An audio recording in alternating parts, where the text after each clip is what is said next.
The Wayfair Party's vengeful and rambling lawsuit against Blake Lively is a profound abuse of the legal process that has no place in federal court. The law prohibits weaponizing defamation lawsuits like this one to retaliate against individuals who have filed legal claims or have publicly spoken out about harassment and retaliation. The right to seek legal redress and the right of the press to report on it are sacred principles that are protected by multiple privileges, including the litigation and fair report privileges, which are absolute. So their argument is, you're not allowed to sue us back because we filed this harassment suit. I mean, it's like punching someone and then they don't get a chance to return the blow. So here's what Justin Baldoni's attorney, power attorney Brian Friedman, is saying. Taylor Swift just shattered her silence on the Blake Lively lawsuit, and what she revealed will destroy everything you thought you knew about their friendship. The pop superstar feels completely betrayed after discovering Blake weaponized their bond without her knowledge, dragging her into a legal nightmare she never signed up for. This isn't just bad blood anymore. This is total warfare between former best friends. The bombshell dropped when court documents revealed Blake Lively casually referred to Taylor Swift as one of her dragons in private text messages. But here's the twist that nobody saw coming. Taylor had absolutely no idea she was being used as Blake's secret weapon. Brian Friedman, power attorney, tells TMZ Miss Lively's recent motion to dismiss herself from the self-concocted disaster she initiated is one of the most abhorrent examples of abusing our legal systems. What happened was, and again, everyone's doing this. No one wants to be in this trial, of course. Blake Lively's publicist asked to be removed from lawsuit, defends actress against Justin Baldoni's claims. I'm going to get into what Justin Baldoni's lawyer had to say and what Blake's team is saying, because every day there's more to the drama, and I'm going to get into all of this happening next. So we have Blake Lively accusing Justin Baldoni of retaliating with his lawsuit on her, and then we have Justin Baldoni's lawyer saying Blake is abusing the system. To be quite honest, everyone I meet's Team Blake. I mean, other than Taylor Lorenz. Everyone's Team Justin Baldoni. I got that wrong. Everyone's Team Justin Baldoni. Sources confirm Swift was livid when she found out her name was being thrown around in legal filings like ammunition in Blake's war against Justin Baldoni. The betrayal cut deep because Taylor never agreed to be anyone's mythical enforcer. Everything exploded during a meeting at Blake and Ryan's New York penthouse that was supposed to discuss It Ends With Us. Taylor thought she was showing up to support a friend going through a tough time. Instead, she walked straight into an ambush. Blake had timed Justin Baldoni's arrival perfectly, ensuring Taylor would be there when he showed up. The singer realized she'd been played the moment Baldoni walked through the door. People forgive you and you'll be okay. Justin Baldoni's attorney, power attorney Brian Friedman, is saying Blake is abusing the legal system, slams her motion to dismiss the suit. They're firing backs at her attempt to cut herself out of the ongoing legal drama surrounding the film It Ends With Us. Brian Friedman, power attorney, tells TMZ Miss Lively's recent motion to dismiss herself from the self-concocted disaster she initiated is one of the most abhorrent examples of abusing our legal systems. Friedman says stringent rules are put into place to protect the innocent and allow individuals to rightfully defend themselves, while noting laws are not meant to be twisted and curated by privileged elites to fit their own personal agenda. TMZ broke the story that Blake filed her motion to dismiss, saying Baldoni violated the law by filing his own lawsuit in the purpose of revenge. Blake says Baldoni filed his defamation suit against her, her husband, and everyone else after she filed his. And of course, when she filed her lawsuit onto him, obviously he's going to take a hit from that career-wise. So his response is like, you're defaming me by doing that. And she's saying, well, you can't even respond. Her face showing pure shock at being used as leverage in someone else's chess game. But the manipulation goes deeper than anyone imagined. Taylor recently discovered that Blake has been inappropriately using her name for years, including telling a young actress that Taylor personally cast her in a project, which simply never happened. This pattern of exploitation finally made sense to Swift, who realized their entire friendship might have been more transactional than genuine. Blake had been mining their relationship for credibility and influence without Taylor's consent. The friendship ended with swift finality.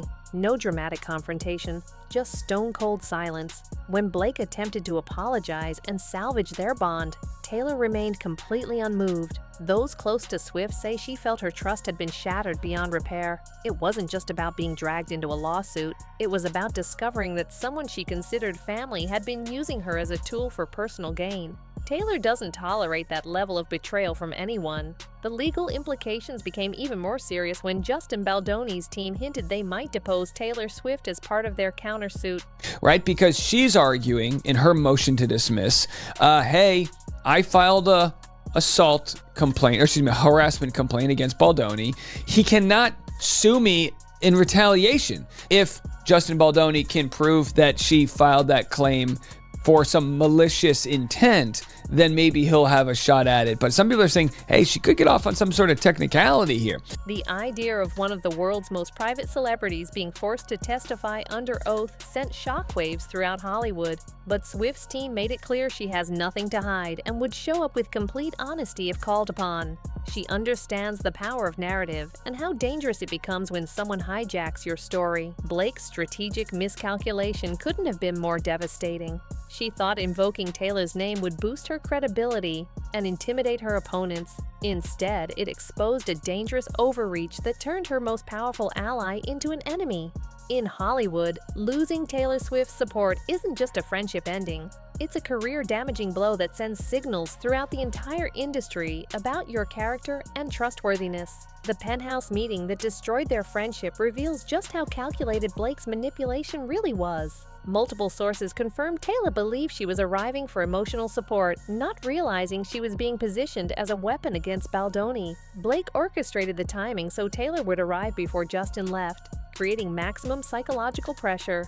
When Taylor discovered this level of manipulation, any remaining trust evaporated completely.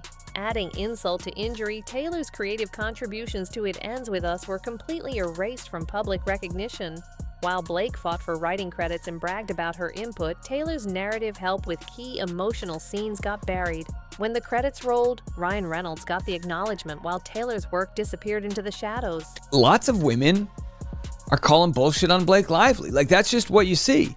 And look, if you're Blake Lively and you get a text message of this guy Jed saying, "We are crushing it on Reddit," then yeah, I can understand that paranoia, but that's not enough to win a lawsuit, right? They're gonna have to provide that proof.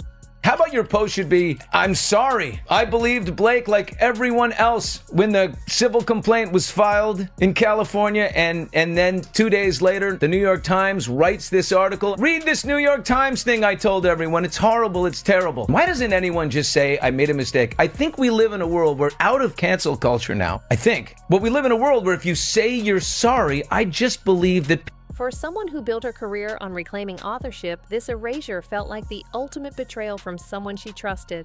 The final nail in the coffin came at Super Bowl 2025, where Blake Lively's absence screamed louder than any public statement could have. While Taylor cheered on Travis Kelce surrounded by her inner circle, Blake was nowhere to be found.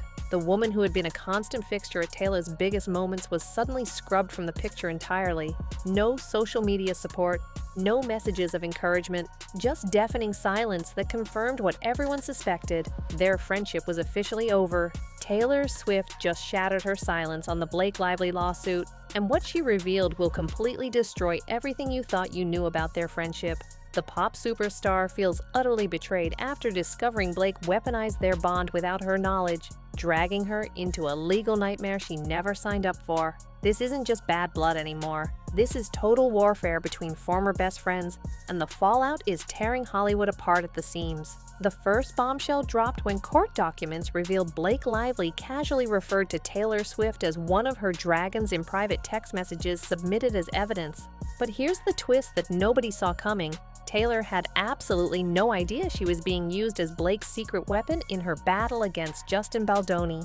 Sources close to Swift confirmed she was completely livid when she discovered her name was being thrown around in legal filings like ammunition in Blake's personal war. The betrayal cut especially deep because Taylor never agreed to be anyone's mythical enforcer or silent co-conspirator in a harassment lawsuit.